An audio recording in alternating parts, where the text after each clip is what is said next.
porque eu acho que ela é muito pertinente no nosso país em relação ao teatro. Eu acho que a renovação de plateia é uma preocupação de todos nós, né, a gente sempre se atém a essa necessidade. Eu não sei se eu consigo te dizer em que momento a gente está, se está melhor do que era, ou se está evoluindo. O que eu sei é que o teatro é uma arte muito antiga, é algo, que habita a nossa tradição enquanto espécie, enquanto coletivo há muito tempo. É natural que ao longo de tantos séculos, milênios, existam momentos mais difíceis, ou momentos melhores em relação ao evento artístico em si, mas o fato é que, o que quer que seja, eu acho que são ciclos, são momentos, circunstâncias históricas. Eu acho absolutamente natural a gente ter em algum momento agora um retorno a essa maneira de se comunicar, né, essa tradição tão antiga.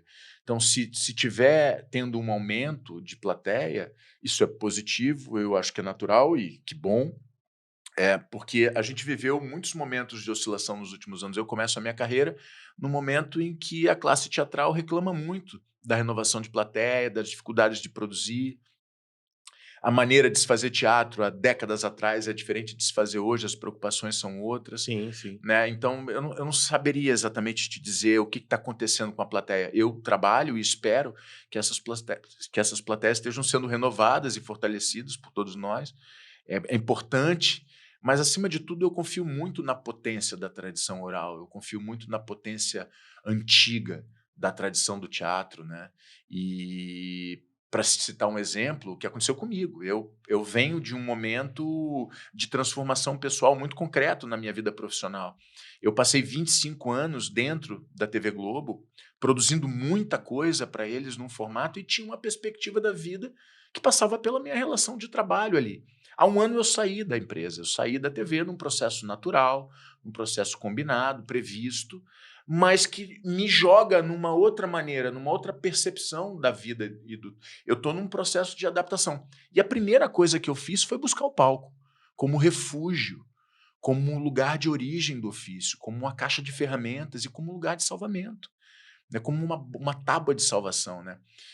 Eu não tinha mais a minha relação com a TV, garantida ou, né, protocolada, a relação com o cinema é sempre itinerante, é nômade mesmo e tal, mas a verdade é que diante dessa transformação, o palco foi o lugar, o porto seguro para onde eu recorri, né, foi o lugar para onde eu voltei.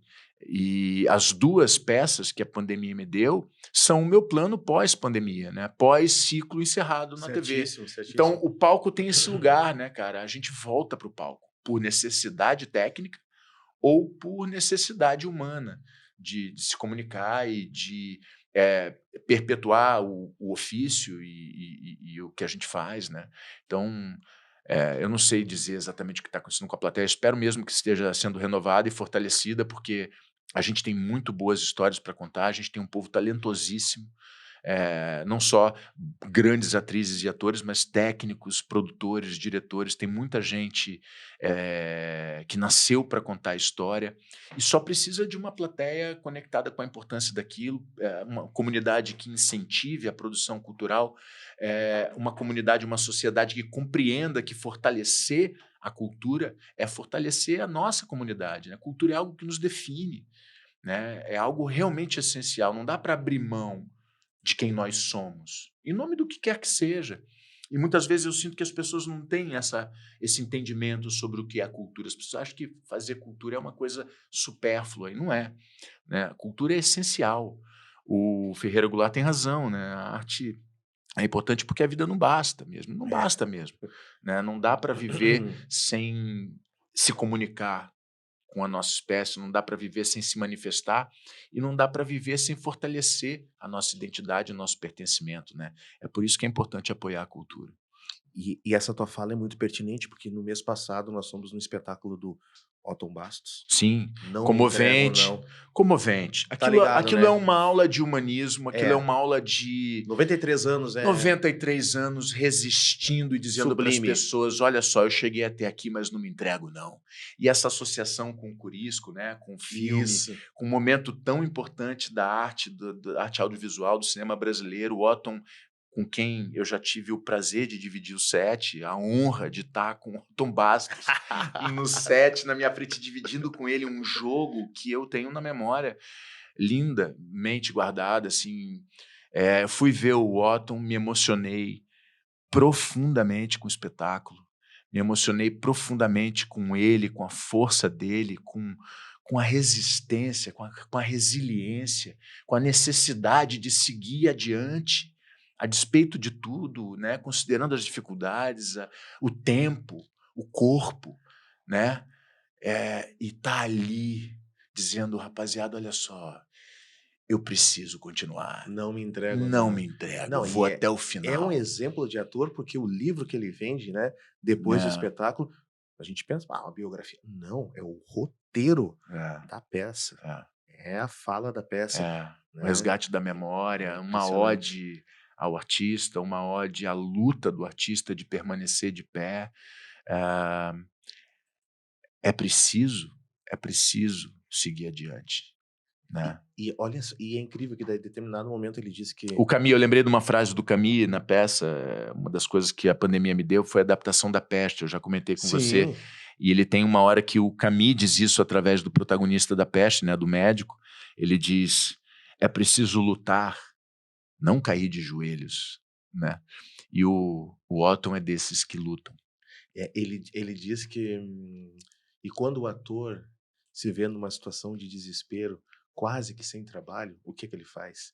Vai para o teatro. Vai para o teatro. Vai para o teatro, vai para o palco. É isso, né, um lugar de refúgio, um lugar de busca, um lugar de necessidade técnica, necessidade artística, necessidade, É o reconectar com tudo. sim, com a origem do É, ofício, né, é. com a caixa de ferramenta. O teatro é um espaço mágico.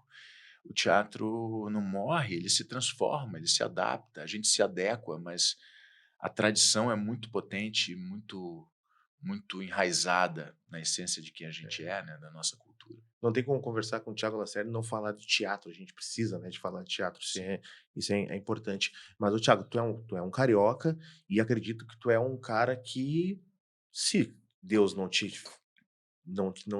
fizesse você ter nascido no Rio de Janeiro, sendo criado no Tijuca, tu teria nascido aqui Ah, teria no sido pelos pagos. Lavras, Caçapava, no Pelas Alegrete, bandas orientais. Candiota, quiçás Candiota.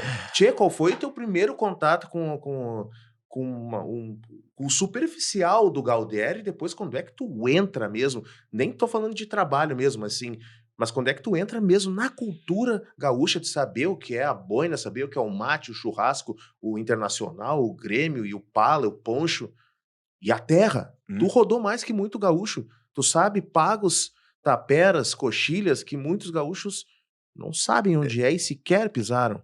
Eu mapeei bastante o estado já, assim, na verdade, a minha ligação com o Rio Grande do Sul começa por causa do meu trabalho. Eu começo muito jovem a minha carreira e o fato de ter me tornado um jovem conhecido por causa do meu trabalho acabou me trazendo outras coisas, né, indiretas ao meu trabalho. Eu comecei a vir para cá para trabalhar, pequenos trabalhos, trabalhos Tá. paralelos, né, mas comecei a vir muito. E eu sou um cara, assim, eu amo gente, eu vivo de gente, um dos maiores prazeres que eu tenho é me conectar com as pessoas, então eu tenho os meus amigos, vou fortalecendo os meus laços, até que 1 ano, 2 anos depois do momento em que eu começo a vir mais, eu venho fazer o meu primeiro filme aqui, em 2001, eu acho. Eu fiz um filme do Fábio Barreto, chamava A Paixão de Jacobina, uma história incrível a Claro, respeito, lógico. da